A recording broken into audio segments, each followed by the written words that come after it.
Guys, welcome to by two channel. അപ്പോൾ ഇന്നത്തെ video നമുക്ക് ലിപ്സ്റ്റിക്കൊക്കെ സെറ്റാക്കണം. അപ്പോൾ നമുക്ക് ലിപ്സ്റ്റിക്ക് ഇടാം കേട്ടോ.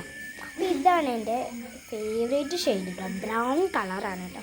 എൻ്റെ ഫേവറേറ്റ് പറഞ്ഞാൽ നല്ല ഇഷ്ടമാണ് കേട്ടോ. എനിക്കിത് കൂടുതൽ ഇഷ്ടം എനിക്കിതാണ്. ഇതിൻ്റെ പിങ്കൊക്കെ ഉണ്ട് കേട്ടോ. പിങ്കും എനിക്ക് ഇഷ്ടമൊക്കെയാണ്. പിങ്ക് ഞാൻ വീഡിയോ ഞാൻ കുറേ ദിവസമായി വിചാരിക്കുന്നു. അപ്പോൾ നമുക്ക് പിങ്ക് കൊണ്ട് ഒരു വീഡിയോ ഇടണം. പിന്നെ നമ്മൾ വിദ്യ യൂട്യൂബ് ചാനലിൽ കൂടെ കുറേ യൂട്യൂബിൽ വീഡിയോ എടുക്കുന്നുണ്ടായിരുന്നു, ഇന്ന് ഓടിക്കുന്നുണ്ടായിരുന്നു കേട്ടോ. അപ്പോൾ ഇത് എനിക്ക് ഫേവറേറ്റ് പറഞ്ഞാൽ നല്ല ഇഷ്ടമാണ് കേട്ടോ. എനിക്ക് കൂടുതൽ ഇഷ്ടം ഇതാണ് കേട്ടോ. പിങ്കും ഇഷ്ടമൊക്കെയാണ്, നിങ്ങൾക്ക് ഇഷ്ടമാകുമെന്ന് എനിക്ക് തോന്നുന്നു. അപ്പം ലൈക്കും സബ്സ്ക്രൈബും കമൻറ്റും ഷെയറും ചെയ്യാൻ നിങ്ങൾ മറക്കല്ലേ. നിങ്ങൾ മറക്കരുത് കേട്ടോ, ലൈക്കൊക്കെ ചെയ്യാൻ. നിങ്ങൾക്ക് ഇഷ്ടമാണോ ഈ ലിപ്സ്റ്റിക്ക്? ഇത് ബ്രൗൺ ഷെയ്ഡാട്ടോ, പിങ്കും ഉണ്ട്. പിങ്ക് പോലെയാണ് തോന്നുക. അപ്പോൾ ഇത്രയേ ഉള്ളൂ. ടാറ്റാ.